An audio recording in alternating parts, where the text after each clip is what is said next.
I was watching a movie with Sylvester Stallone this weekend called Over the Top.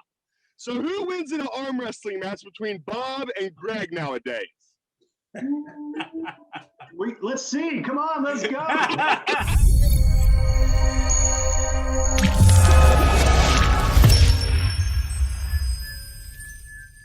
Beautiful. It's like you've done this before, Gregg. All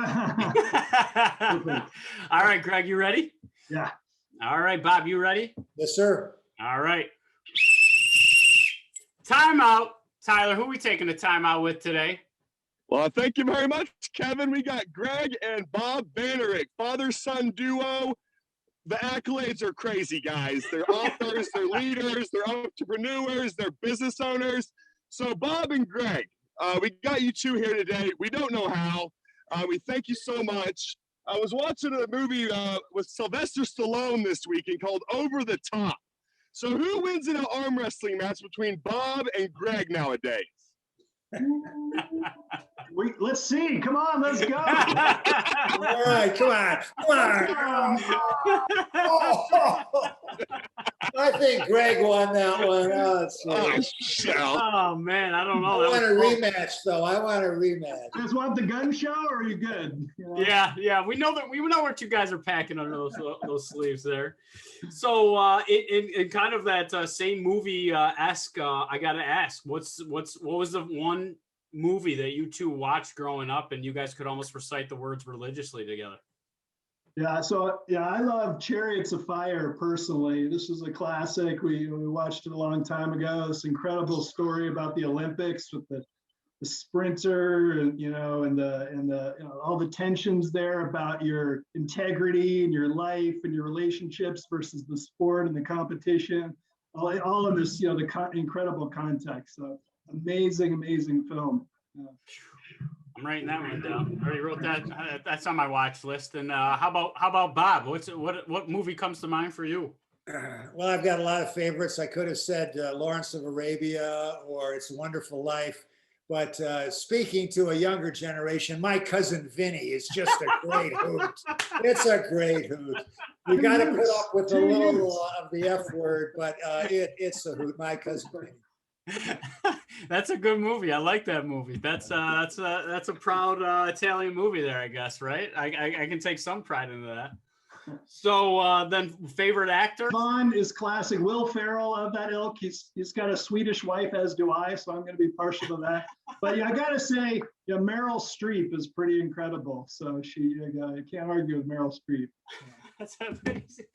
So out of all the places you two have probably traveled, I mean, with your book launch that I know you guys shared that father-son moment, and I recently shared the news with you guys that I'm now firmly in the father category. And where was the coolest place that you guys got to vacation together or travel together? Yeah, so I'm going to go with one of the coolest family trips for me was with my brother Scott, and I was on a sailboat on the Nile River in Egypt overnight with a cook. And after seeing the pyramids and this kind of stuff and jumping in the water, but I did get sick on the river too. So that kind of wasn't all great. But our family, we've gone to some great islands together. I got to go with Bahamas. Martinique, it's pretty amazing with the whole family. Some really fun experiences with music and activities. So, Dad, what would you say? Well, I think the trip that comes to mind was the one you and I took to Malaysia. We spent a week there introducing Triple Crown leadership. We flew business class on Turkish Airlines to Istanbul and then out to Malaysia, where we were treated royally and met a lot of high government officials and wonderful people. And Gregg and I had a chance to frick and frack back and forth on leadership and just spread the word around the world. And that was a very memorable trip with my dear son, Gregg. Golly, and before we get into Triple Crown leadership and all that good stuff, I wanted to ask y'all, how the hell do you get into an Ivy League school? I'm from the South. It's just is like a myth to us. It's like Ivy League, Northeast, looks kind of cool and smart. I think it was a mistake, Tyler. Clerical error.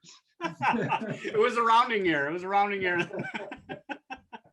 Oh, what was your most fond memory? Went to a business school in the Ivies, and I just have to say, the people, the community of people there. I actually got to be roommates in business school with my college roommate from years before as well.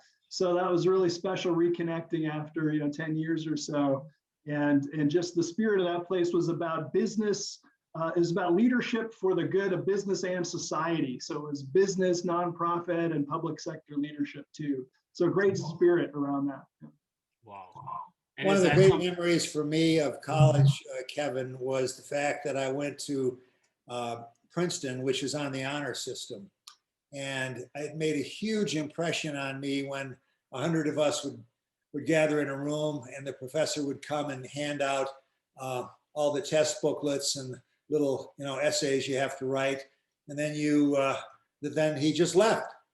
And you had to sign. At the time that I was there, many hundreds of years ago, Princeton was all male. And you used to have to sign, "I pledge my honor as a gentleman that I have neither given nor received assistance," and you sign your name.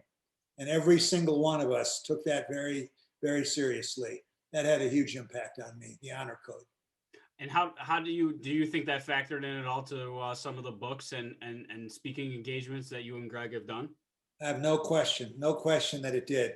Triple Crown leadership is all about being excellent, ethical, and enduring. We just expanded it just beyond that. But at the core of everything, if you lose your character, if you lose your integrity, if you lose your honesty, all else falls apart. So at the core of great leadership, of a great life, is integrity, honor. Well, going back to the Ivy League, I really want to hit on this. What is the difference between a public college and an Ivy League college? Will you just kind of educate me on that a little bit? Yeah, I mean, I think there's, so I went to the Yale School of Management for my MBA. So I think the Ivy League just has a great sort of tradition of excellence, great reputation. Dad just talked about the honor code at Princeton. Some of the schools, they've done very well in terms of the rankings, and they've just had a long tradition of excellence. We actually interviewed the former president of Princeton University, Dr. Shirley Tillman, for Triple Crown leadership. So we had interviewed a range of sort of tech startup business, large businesses, nonprofit, small government, et cetera. And so that was a great interview.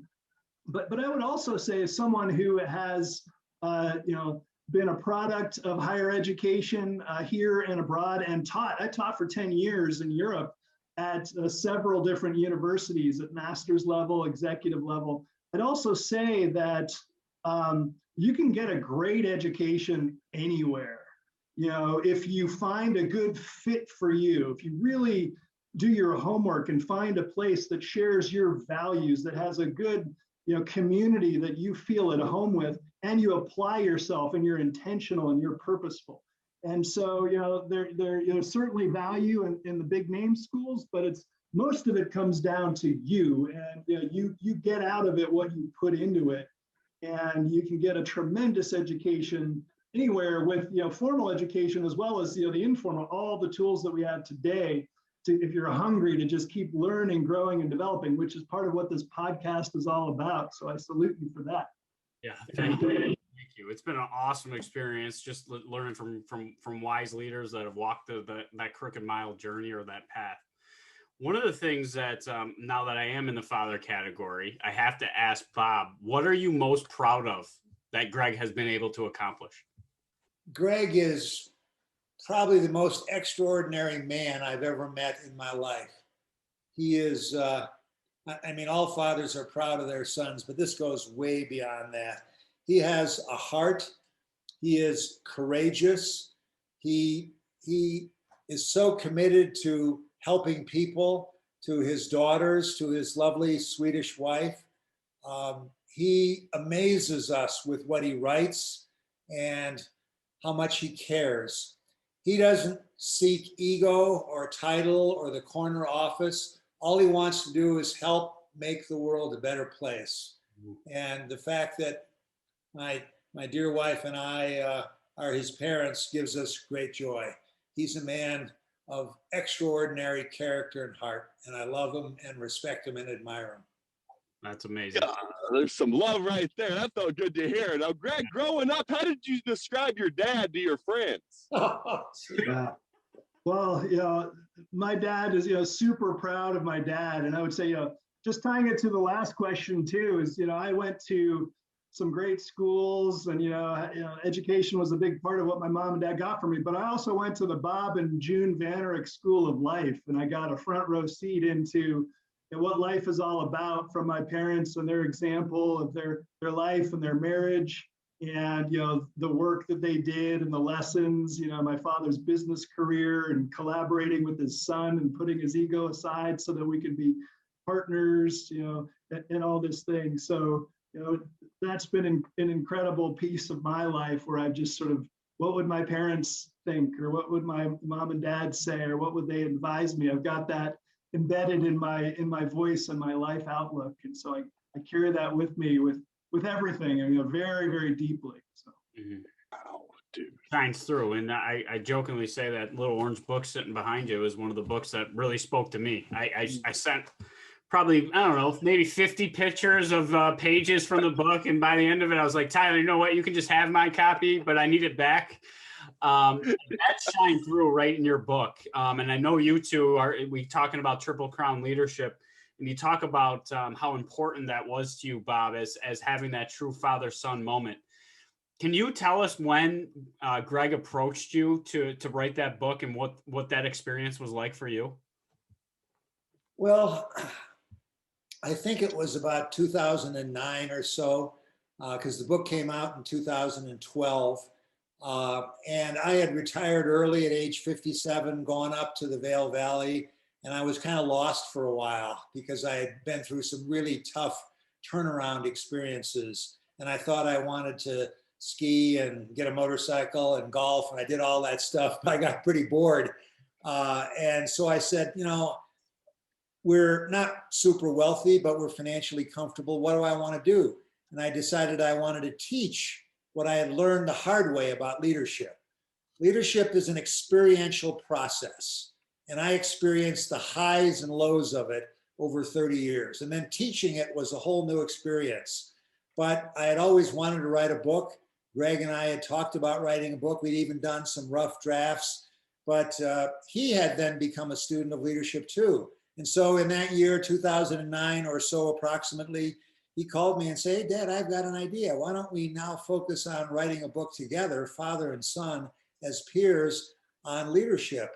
And it took about 3 nanoseconds for me to say, wow, yes, this is a multi-generational experience. This is something we can share. But then he said, I want to write the definitive book on leadership. I don't want to just write something off the top of my head. Most CEO books are, this is how I was great as a CEO, or some academic, this is what I did as a consultant.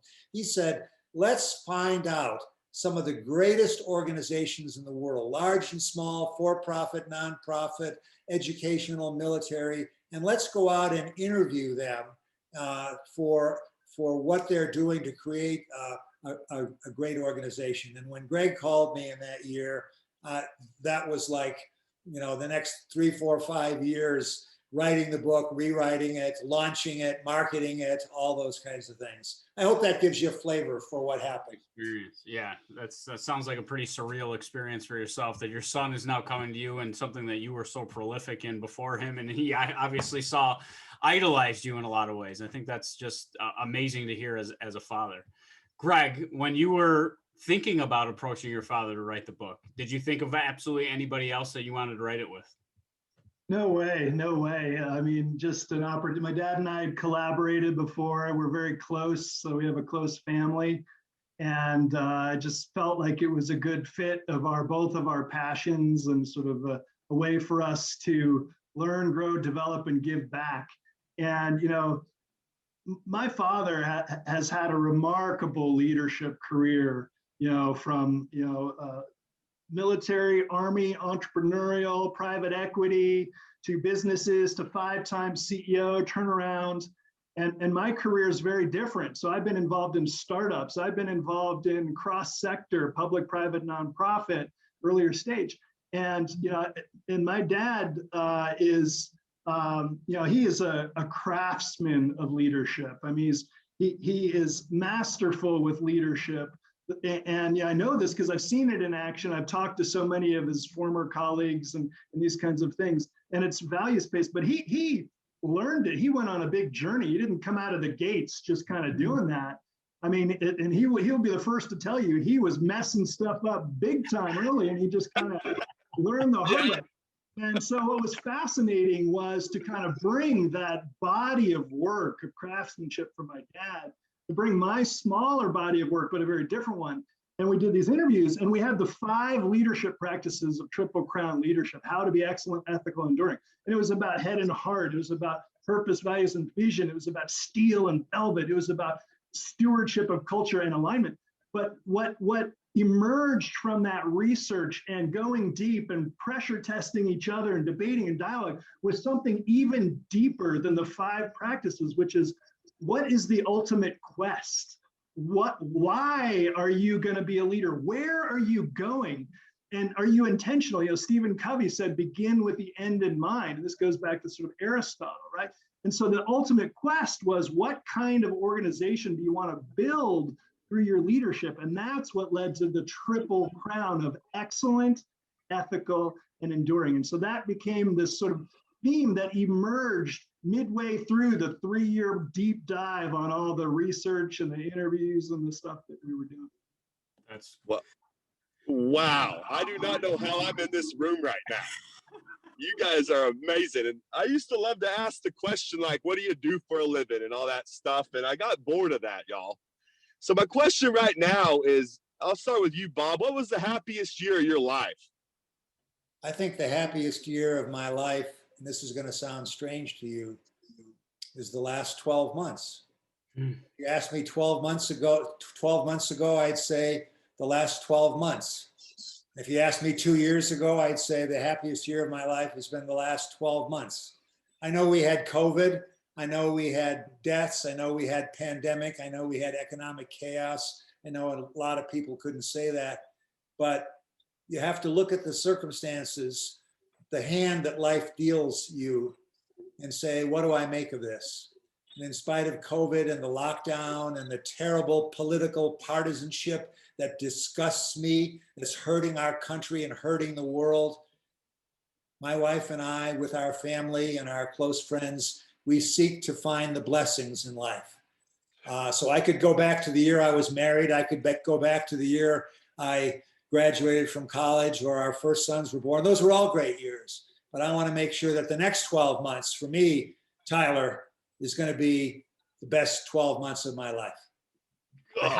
How do you start that in the morning? Like, I'm going to ask, how you two guys, when you're putting on those socks in the morning, what is your mindset? What are you telling yourself? What is the motto that you're repeating to yourself? Because it seems like you guys are looking to maximize each day, and you're taking each day as its own blessing in and of itself, and you're trying to maximize those 24 hours.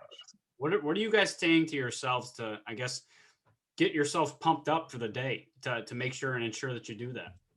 Yeah, I don't have it's a great question. I don't have a mantra per se. It makes me think of kind of a mantra, but I do try to start each day intentionally.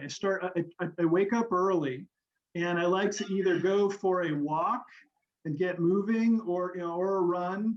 And I also like to do some morning reading. And then, if you could start the day with something really important and meaningful. So for me, like, if I could get some writing in the morning before things get too crazy, that's a really good start. And then just sets up the day. And I think that's really important. Obviously you could have a meditation practice too. And then, for me, what I try to carry with me through all my days is go back to what gives me a sense of purpose and what are my values and what are my vision. And so I wrote those out along with my strengths and passions, and I kind of revisit that. And so I try to keep that front and center. And you can kind of feel it if you start drifting away, too many days in a row from that. You got to come back to that center. which feels really good. You feel energized, you feel enthusiastic. And that's often involves some form of not only enjoying life and feeling energized, because you're connecting with people and you're adding value, you're contributing, you're serving in some way. And so if you're not, you're going to start to feel empty after a while. I wholeheartedly agree with that. I wholeheartedly agree with that. And Bob, how about for you? How did you start your mindset when you were going in maybe to your first day into one of those turnarounds? Like, what was your mindset walking into the doors? Well, it probably wasn't a very good one because turnarounds, Kevin, are very, very hard. People are going to be hurt. People are going to lose their jobs. Money's going to be lost. And so I spent a lot of years in those kinds of very tough situations. I think I have to take myself out of that environment and say, what did I learn from that? Because you're caught on this treadmill. You've got this craziness going on all around you. There are lawsuits there. There are people begging for their jobs. There are customers who are screaming, vendors who won't ship to you. And you have to try and make that whole. You have to rescue that situation. So I thought that was my life's work, rescuing companies, organizations, instilling an ethical culture. But as I got out of that and I decompressed and began teaching and began writing with Gregg, I realized that those were the lessons I had to learn. Because when I got up on that morning in the middle of the turnaround, as you just asked, I wasn't at my best. I was very reactive. I was very driven, very intense to do certain things. Now when I get up, it's different. I'm much more focused on my purpose. My purpose is to make the world a little better place, to operate by my values, which are summarized in the acronym LYRICS, LRICS, live with leadership, relationships, integrity, courage, and service. And so I'm a list guy. So I'll make a list of what I'm going to do the next day. And maybe it's writing a blog. Maybe it's meeting with somebody, going for a bike ride. Later this week, I'm going for a bike ride with a friend of mine who lost his 49-year-old daughter to a 10-year battle with cancer. So I want to bring my purpose and my values into each of those things on my list. When I ride with my friend, it's going to be all about listening to him and the pain that he's going through. On my walk today for an hour on the hills of Colorado where we live, I was thinking about all the issues in my life and trying to get more grounded. So I'm doing a much better job now, Kevin, honestly, of living my purpose and my values than when I was on that frantic hamster wheel, running, thinking I'm getting ahead. And the good Lord is looking down and saying, you're not going anywhere, buddy. Yeah. Can I just riff on that for a second? Because, one of a couple things that I've learned from my dad and from experiencing leadership. So my dad used to say that, and I started out pretty skeptical of business early in my career. I was more driven towards public sector and nonprofit. And then I've experienced them all, and I see value in them all and blending them. But he'd say, Gregg, business is a set of relationships. It's about people. And and I've heard him say, looking back on his career, what are you most proud of? It's like what we did together as a team. We built a culture under brutal circumstances, and we survived and we thrived. We did our best. We had fun. We got to know each other deeply. And so, as Heifetz from Harvard would say, the work is through the people and those relationships. And that's just really stuck with me. And a lot of people, they miss that. It gets too technocratic and it's about executing. It's about all these things.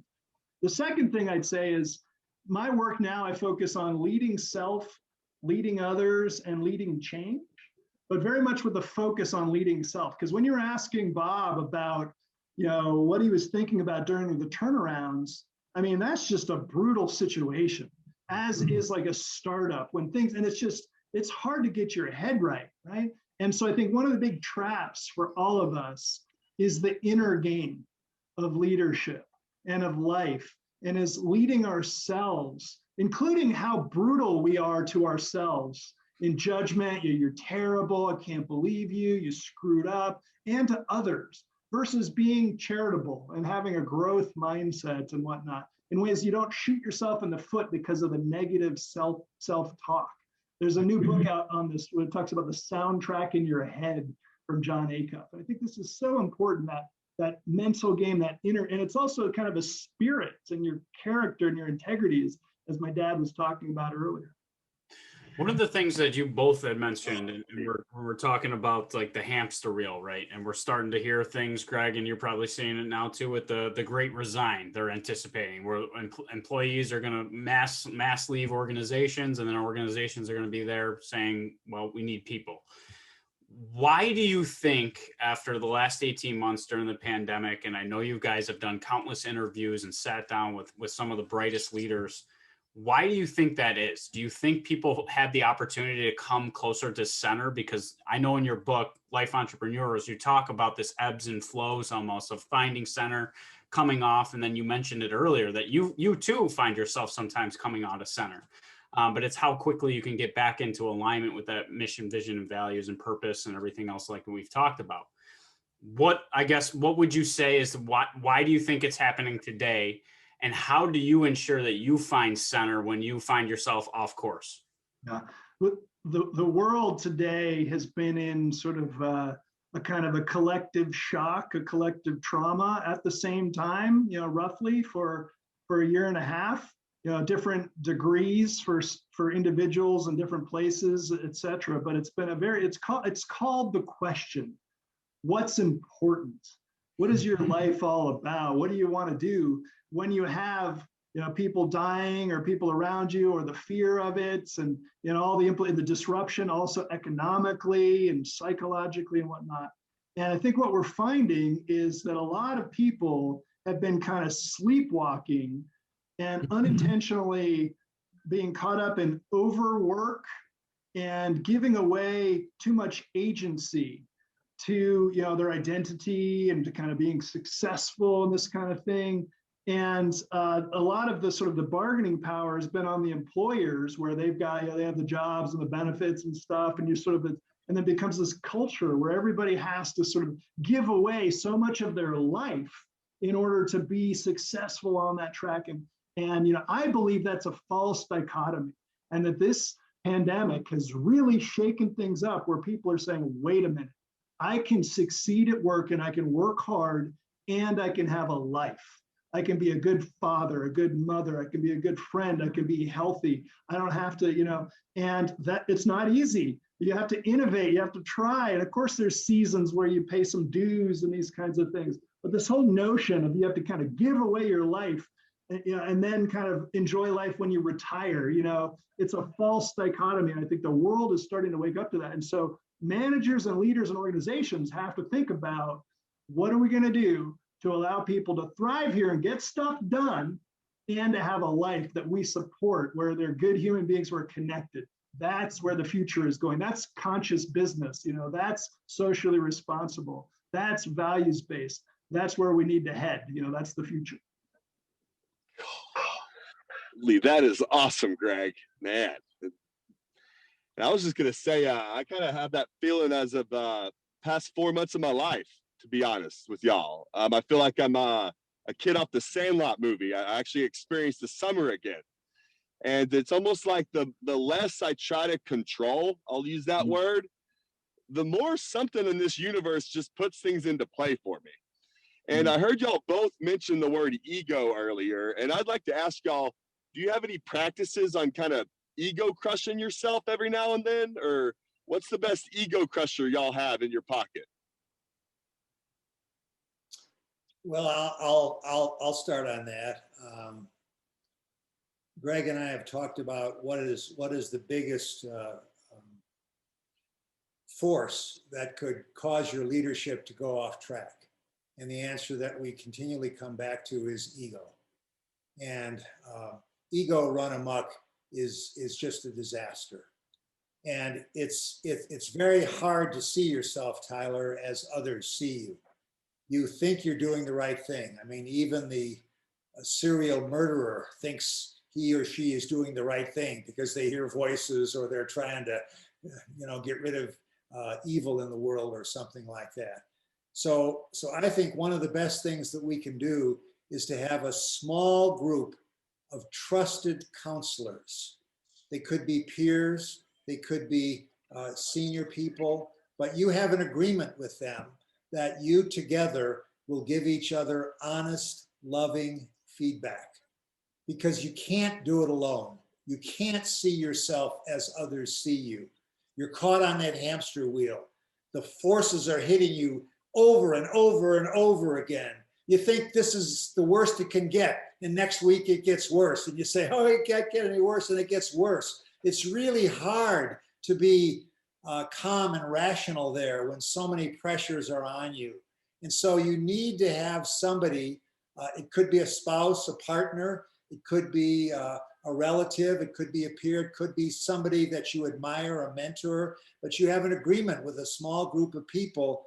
Give me the feedback that I need. I want it. I need it. I may bristle when I first hear it, but please stay with me. That's the best way I have found to keep one's ego in check. I think the other thing I would offer is, I use the metaphor of the observer. We get caught on this hamster wheel. And when I've been wrestling with something, I would go out and sit on the deck in the Vail Valley where we live there. And I would like to think that the observer came out of my head and looked down and said, Bob, what are you feeling right now? Why are you so upset? What's going on? What's running through your mind? And the observer, which is your conscience or the spirit, the Holy Spirit, I don't know what it is. The observer is able to look and say, hey, wait a minute now. Is what you're thinking about doing really right? Let's really back up and do this. So being able to go to a place of sanctuary, as Gregg has written so often in his wonderful blogs, have a place of sanctuary, be the observer of yourself, or have a trusted group of colleagues. Those are some things that will help get you out of your ego. Gregg, what do you say? Yeah, one of the things we developed together that has been helpful to a lot of the leaders we work with are, what are the leadership derailers? The thing that take good people off the tracks with their leadership. And we all go off track, with our leadership. So it's, and we talked, the two mega derailers are ego and fear. And they're related ones, because a lot of the ego stuff is really driven by this fear of not being valued enough, not being loved, not being perceived as good enough, of making mistakes, of missing out. And so this is kind of a cycle here. And so, but the opposite of fear is love, right? And so, I think a couple things that have helped pull me out of it, we talked to our friend Chuck Wachendorfer, and he says, my ego is not my amigo. So it's just kind of an easy reminder. I just always love that. It's like it'll get you into trouble. Don't get so full of yourself, right? And the other thing is, to pull you away from that is connecting with other people and contributing, because it's not all about me. And then I'm going to feel happy if I feel like I've been of value, and we're going to have a relationship that's reciprocal. And so those are just some simple things that get us out of that, the back of our brain with the fear and the ego, and sort of be really using the best parts of all of us. Mm-hmm. One story I'll share to build on the point that Gregg just made is that both he and I have given lots and lots of speeches around the world. I've certainly been in the 1,000+ speeches. And early on, I had a speech impediment. I had to get over that. I had to learn how to do public speaking, making eye contact gestures and things like that. But some people that I valued said, that was a really good speech. It really looks slick. I didn't like slick, because slick is, what am I doing to look really good, to sound good, and all those kinds of things. And so you kind of gotta work your way out of that. And later on, as I was doing my leadership workshops and giving presentations, I would say a little prayer before I went on stage, and I would say, it is not about me. It is all about them. Them. I love them. I want to serve them. They're going to come there with their problems and their issues. Some will sit with their arms crossed. Some will be ready, making notes. Some will be recording me. What can I do for them?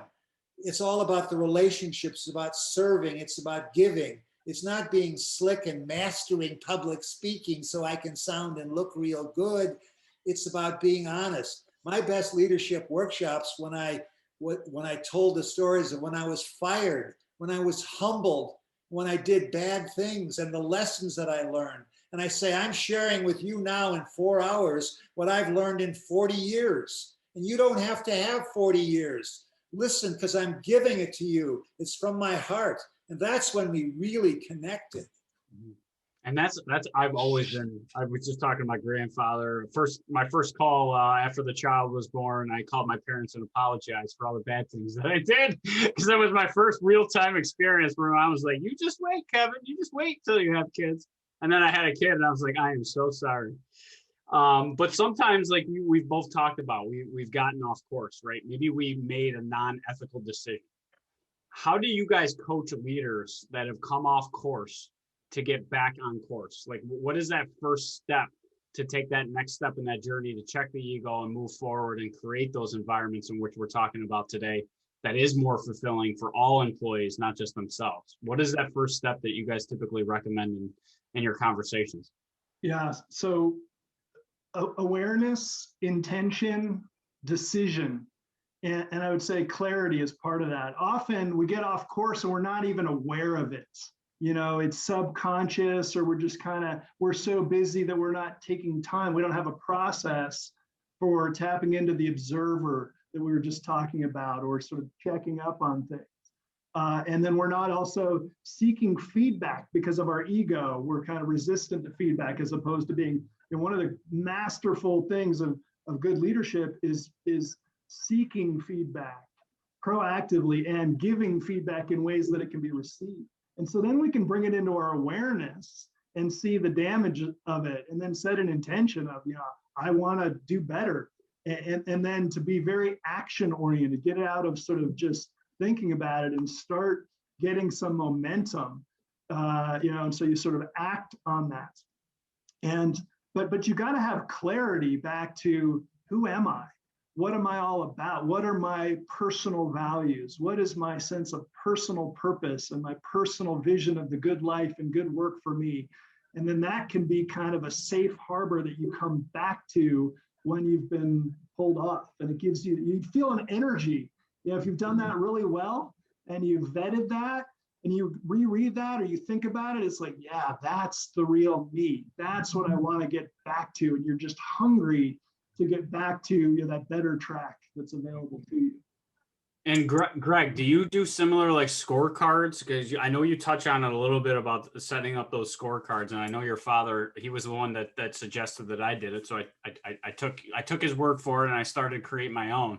Is that something that you've instilled in common practice? And I don't think that you do it daily, but how often do you check those scorecards, and what scorecards are you keeping? Yeah, and so I do. I have a life gauge, which is sort of evaluating life in different dimensions, personal, family, career, education, fun factor. You guys seem to be okay on the fun factor on this podcast. You're scoring like an 11 on that, at least. Right? That guy from the South makes it real easy. A traps test. Kind of what are common traps that I'm falling into, and then going, as I said earlier, I've got this sort of one and a half page document that I've had for 12 years now, which is purpose, values, vision, strengths, passions, aspirations, and that grounds me. And so I have and for me, it's important to calendarize it. And so I have like monthly review, and then there's scorecards too for like business stuff too, so monthly sort of quick checks, deeper quarterly reviews, and then an annual deep dive.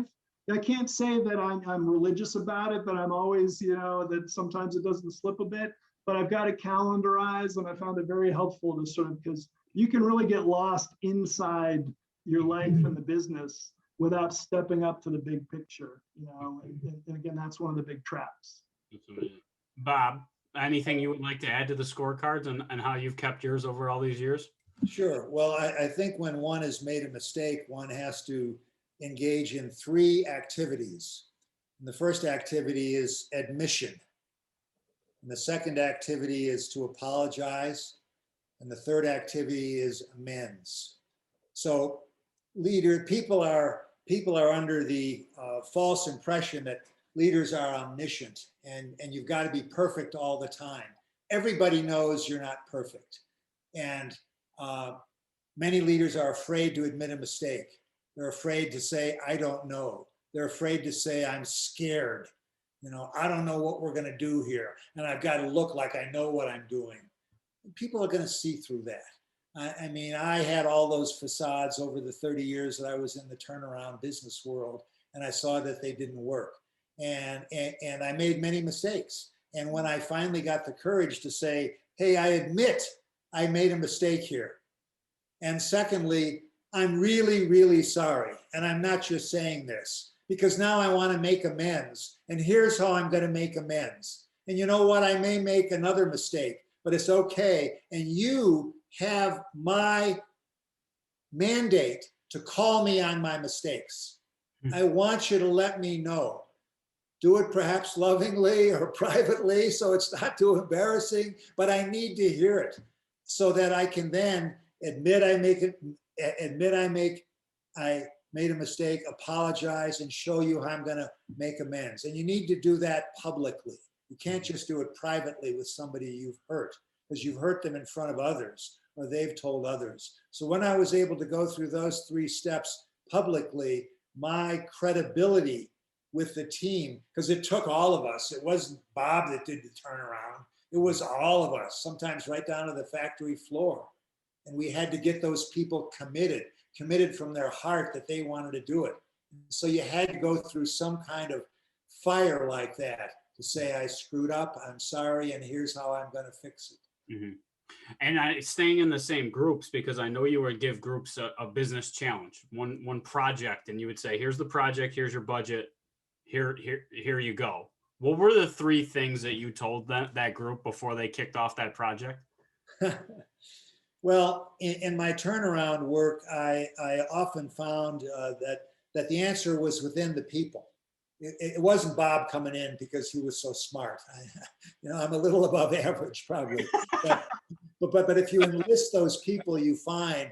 And so I was in one brown bag lunch, and this young engineer had a wonderful idea about how to solve this problem. And I asked her to go up to the board, and she outlined it. And we said, all right, would you lead that project of a cross-functional team? And she said, oh, I can't do that. I'm just an engineer. And everybody in the room in that brown bag lunch knew that she could do that. And the cross-functional team had to have other people on who were higher rank than her. They were, directors or supervisors, and she was just an engineer. So she finally agreed. And as I repeated that process, I came across 3 phrases to help people overcome their fear for taking on a project. Because the key, Kevin and Tyler, to great leadership is to unleash other leaders. It's not just you. It's not just you, Tyler, not just you, Kevin. You've got to unleash that young lady who said, oh, I'm just an engineer. And so I learned 3 phrases. As I practiced them, I saw how powerful they were. So let's pretend I went to that young lady and she said, oh, I can't do that. And I said, well, I believe you can. And here are 3 reasons. I believe in you. Kevin, I'm going to look you in the eyes. Pretend you're that young engineer. Kevin, I believe in you. All right. Kevin, I trust you. I trust you on this project. And Kevin, no matter what happens on this project, I promise you, I've got your back. Yeah. I believe in you. I trust you. And I promise you, I've got your back. And I never had anybody say, well, I still can't take it. They all stepped up and they all did a great job. And that was the start of a leadership growth trajectory for them that was unbelievable. That's the way you fix our problems, unleashing those people together. Because they probably already know a lot of the challenges that the business is facing, and they get to live it on a daily experience. And then they too then have the opportunity to share back. And I call that intellectual capital. I call it social capital, whatever you want to call it. in the organizations, and Gregg, because also in Life Entrepreneurs, you also interviewed over 50 leaders as well. Out of all the people from Triple Crown to Life Entrepreneurs, what was the one thing that was most surprising to you at the end of all your experience in all the books? What was the one thing that surprised you most about leadership? I think the extent to which it's possible to have an integrated life, and I guess surprised but also impressed me would be these people who could do incredible things. As, for example, social entrepreneurs. They'd start a company, they would grow it, they would be doing guerrilla marketing and creative, and things would be going viral. They'd build a culture and a team. And they'd also be jamming in a jazz band with their friends, and they'd go on these epic bike ride, trips to Europe and Mount Shasta. And they would be, they'd start a winery together as a couple, and they would, take time out, and so they would organize their life such that like everything didn't run through them, and they had to control and be the bottleneck. And as Bob was just talking about, people were unleashed, and people had a sense of ownership and agency. So the place didn't fall apart if Tyler wasn't making the call or Kevin wasn't, doing this kind of thing. And so just seeing, that it is possible to do that, and is very, very powerful, I think. That's amazing. Yeah, and I'm not sure if Kevin knows this, but he's the one who unleashed my beast for me. He got this wild Razorback out of the trough of Arkansas, I'll tell you that much. And when y'all keep talking about it's not about me, it's not about us, it's not about you, that was one of the coolest lines I've ever heard in my life. When someone looked me in the eyes and said, dude, it's not about you, I said, well, thank God, that feels all right. And I get to empower someone else and unleash some other beast out there. And there's nothing cooler in the world than you see another beast being unleashed out of their cage. Because that just sharpens my tool and my sword even more, and it just goes on from there. But it's so hard to describe and explain that to folks in my experience if you haven't gone through that experience yourself. And just hearing a father-son duo get it, golly, y'all are blessed folks, man. I mean, it takes a lot of people to meet a guy like Kevin, a guy like Gregg, and a guy like Bob in my lifetime. So I was just wanting to know, what's the biggest mess up y'all have ever done, Bob? You said you got fired from a job. Can you let us know where you got fired from and why? Sure. It was early in my career when I was CEO of a small company owned by some venture capitalists, and I wanted to build it up and take it public.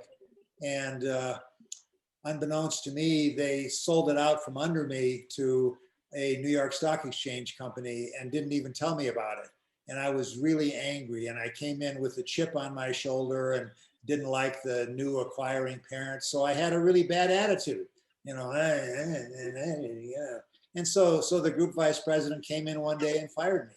And I had had nothing but successes in my life until then. And those were back in the days you didn't have severance packages and outplacement counseling and all that. It was just a huge embarrassment. And I just had to pull myself up by the bootstraps out of that. And then later on in my career, I was doing a turnaround, and it was a very unethical set of practices that had engaged that had been engaged there. And I learned that the board was highly complicit in that, and I lost all respect for the board. And I had to do some business things, take away money and perquisites and get rid of some board members who had conflicts of interest and things like that.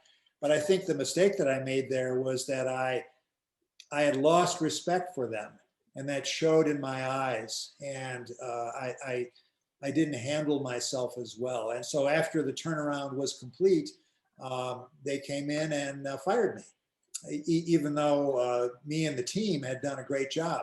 But that was a lesson. So I can blame them for being complicit in certain things, but I have to take some ownership too, because I didn't handle myself well in that first situation when I was young, in that later situation when I was older. So whenever I've been humbled, I go back and say, how much skin do I have in this game? when something unfair happened to me and I felt like a victim, I got to go back and say, well, now maybe I'm not 100% innocent.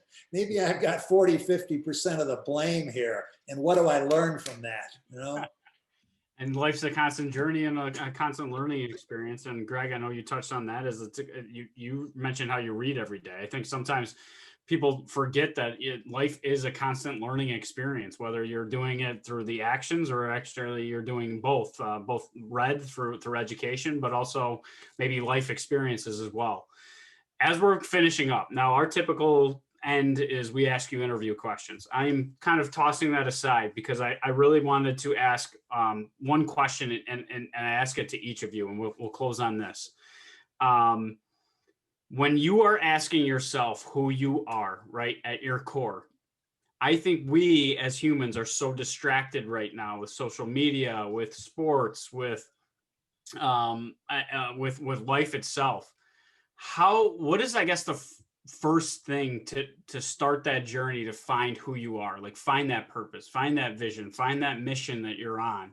What is your values? What are your ethics? What is that first step in that journey that you two would recommend to our listeners?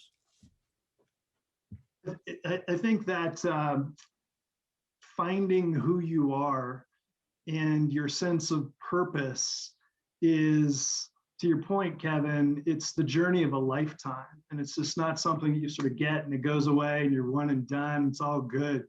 You can get a good run from it, but then you're going to hit something. And a lot of people struggle with it, in part because it sounds so abstract. It's so different from our day-to-day experience. We don't talk a lot about it. We don't go through this stuff in school typically. Some people discount it. This soft stuff, this is weird, you know.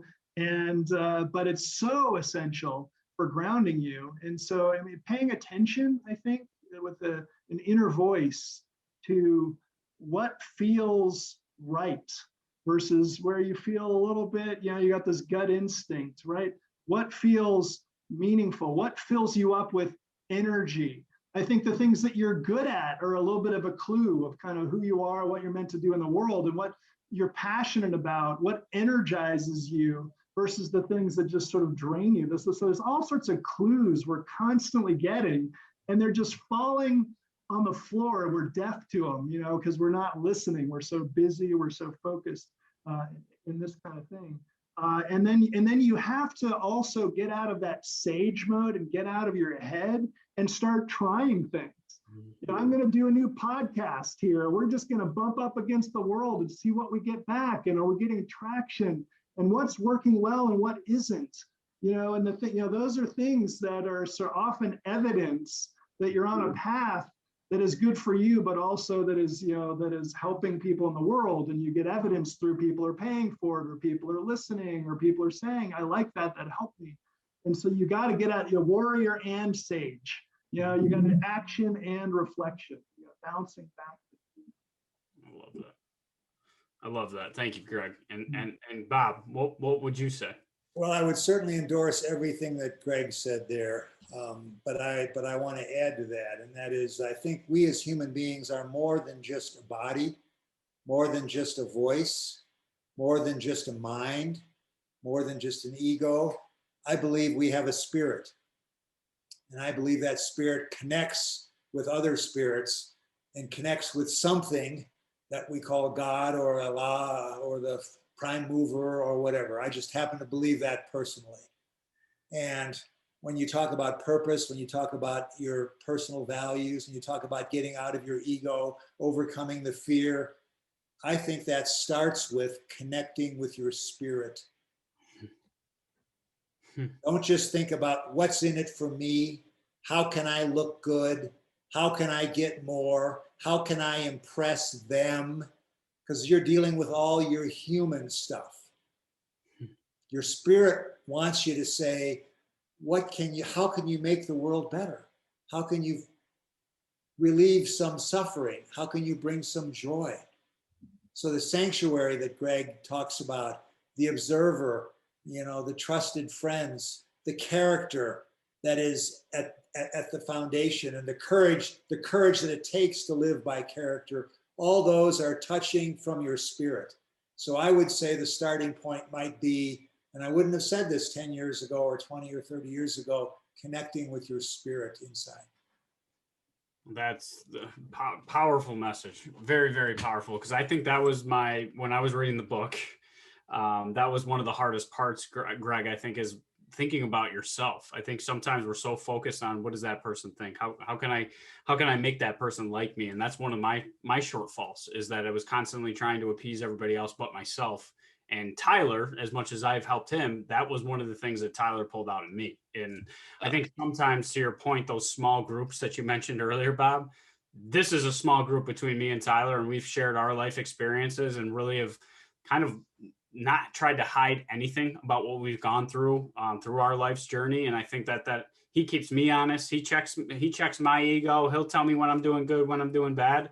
And I think it's that building that trust component is so important. You are obviously one of the godfathers of trust. So my last question for any organization that is now trying to rebuild a culture that they may have sown some distrust, or they went through a very difficult journey through the pandemic and made some really tough decisions, how can they start rebuilding that trust internally? Yeah, and let me just start by saying that this is what people say they want the most out of leaders. They want leaders who are honest, who have integrity, who have character, and who I can trust. Those are by far the most important things. We also want them to be able to be competent and to have vision and to be relational. But if you don't have those core things, game over. It is flawed from the start, right? And so, I think that being human, showing your authenticity, and I am the leader and pretending, like we were talking about earlier, that I have the answers and everything. It's like, no, we together, we're going to lean on each other. We're going to figure this out, and part of that is going to be vulnerability, right? And so this is where you have to put that ego aside that we were talking about earlier. Dr. Brene Brown has done some amazing work on this, bringing this to the world of like, that's where we can have connection with other people, because I'm not getting the perfect avatar of you. I'm getting the real you. And in the real you, I see pieces of the real me. And I feel like it gives me permission to be the real me without being judged or put down or shamed and these kinds of things. And so the other piece of that is I need to be trustworthy, to earn your trust. And so I need to do what I say I'm going to do. And when I screw it up, I need to apologize genuinely and make amends, like Bob was talking about earlier, right? And then we start developing relationships where we have the speed of trust and the power of trust and this connection. We have this beautiful thing that you two have, Kevin and Tyler, you have this amazing partnership that's fun, but it's deep, and you bring out the best in each other. And that's precious. That's what we all want in our family, in our colleagues, in our buddies, etc. But it's a little bit rare. Mm-hmm. Wow. Gregg, that was just great. I just want to add to that something I learned in the crucibles of turnarounds and life that I was in so many times. Whenever there was a problem, and let's take trust now as the problem, you've got to make that a priority and share it with everybody. You've got to give the trust issue to everybody. Hey, in this pandemic, we've made some mistakes. So I've got to admit those mistakes. I've got to apologize. I've got to make amends. But we have to rebuild trust. We will never get to where we want to be as an organization if we can't trust one another. I am a part of that problem. And perhaps some of you are a part of that problem. But I'm now making that a priority. I want trust to be on our agenda. I want trust to be on your agenda. I want to hear about trust in meetings. I want to hear your ideas. I want to read the books. I want to read the articles. You have to, if we want to unleash other leaders, we have to give them the real problem that we're wrestling with, and say, I can't do this alone. I need you. Trust is now a priority for us because we've screwed it up. I've screwed it up. Help us. Let's work together. And I promise you, if you do that, you will be amazed at what will come to you. You will be blown away at what people will come to you with that will fix the problem. That's the way you turn around, whether it's a trust issue, a character issue, whatever, an honesty issue. That's the way to do it. Put it on the table and say it's ours, and I'm open. And take action when people are violating the trust. People need to see, because a lot of people avoid it, even leaders. It's awkward, No, they need to see you defend the values and take action with the steel. That's where the steel versus the velvet, so that they know this isn't just pablum, this isn't just talk. Bob just put his money where his mouth is. And so, no, this stuff is real. I love that line, defend the values, because I've seen and I've gone into a number of organizations and you see their missions, visions, and values. But if the leaders themselves are not defending those same values, they might as well not even put them on the board. So I know I wanted to thank both of you so much for accepting to be on this podcast. And everybody knows I'm a note taker. I have about 5 more pages of notes from this to really digest myself and internalize. And I will be happy to share my scorecards with you guys when I got those finished up, just to get the less checks and balances from 2 experts. But I just wanted to thank you, Bob, and thank you, Gregg, so much for coming onto the show with us and sharing your experiences and your life journeys with us, so we too can hopefully find ourselves to move forward and find out what is our North Star and where are we headed as a person. So thank you for that. Thank you for having us. This was great. And thanks for all you're doing. Appreciate it. I'm so excited about you two young gentlemen. You have such a bright future in front of you. You are the ones that we're counting on to make the world a better place. Well done, gentlemen.